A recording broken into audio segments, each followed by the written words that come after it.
1 çay bardağı su, 1 çay bardağı süt, yarım çay bardağı sıvı yağ, 1 paket kabartma tozu, 1 tane yumurta. Malzemenin hepsini iyice karıştıralım. Unu ilave etmeye geçiyorum. Unu baklavalık undan kullanmaya özen gösterelim. Hamuru toparlamaya geçiyorum.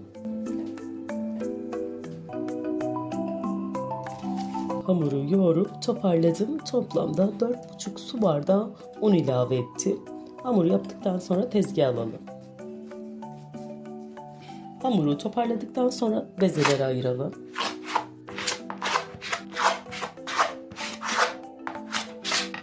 Ceviz büyüklüğünde 20 tane beze hazırlayalım.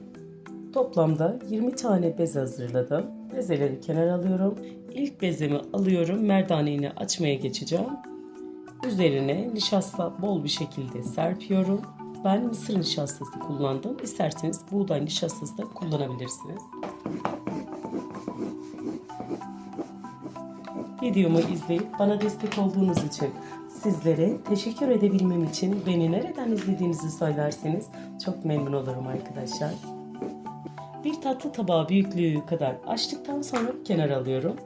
Bütün bezeleri aynı şekilde açmaya devam ediyorum. Bütün bezeleri bu şekilde açıp bitirelim. 20 tane bezeyi açtıktan sonra tabağa alalım. 20 tane hamuru bu şekilde açtıktan sonra kenara alıyorum. İlk öncelikle bir tanesini alıyorum. Üzerine bol bir şekilde nişasta serpiyorum. İkinci hamurun üzerine de nişasta serptim. Toplamda 5 tane hamuru üst üste koyuyorum ve bol şekilde nişasta serptikten sonra merdaneğini açmaya başlayacağım. 5 tane hamuru merdaneğini açabildiğimiz kadar açalım. Diğer kalan 15 tane bezeyi de beşerli açmaya devam edeceğim. 5 tane hamuru açarken geride kalan hamurların üzerini kapatalım kurumasın diye.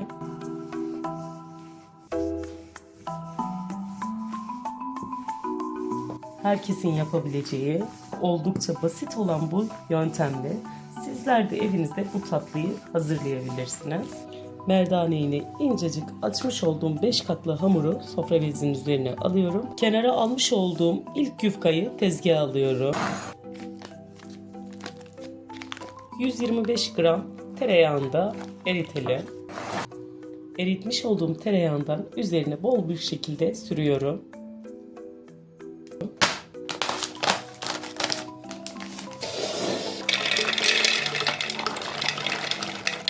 Toplamda 200 gram cevizi robottan geçirelim. Robota çekmiş olduğum cevizden üzerine serpiyorum. Kenara almış olduğum diğer yufkayı üzerine kapatıyorum. Tekrar üzerini yağlıyorum. Toplamda 3 katına da ceviz serptim. 4. katı da üzerine kapatıyorum.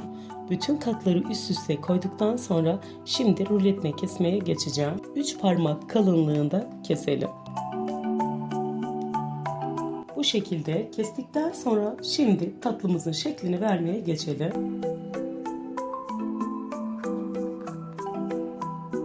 Bu şekilde tatlımızın şeklini verelim.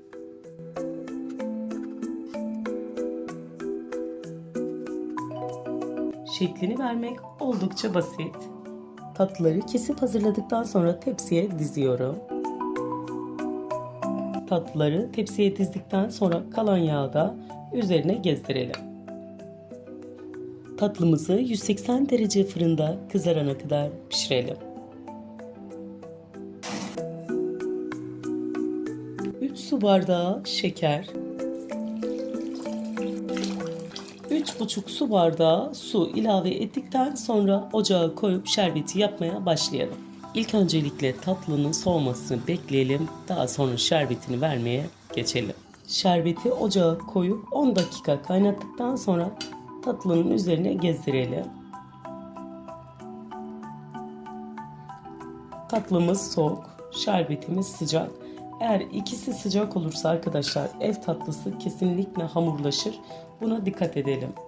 Şerbeti tatlıya döktükten sonra 2 saat dinlenmeye bırakalım. Daha sonra servise geçelim. tatlı şerbetini çekti. Şimdi servise alalım. Sadece merdaneğini açtığımız nefis bir tatlı tarifi. Şöyle yakından da göstermek istiyorum. Gördüğünüz gibi kat kat.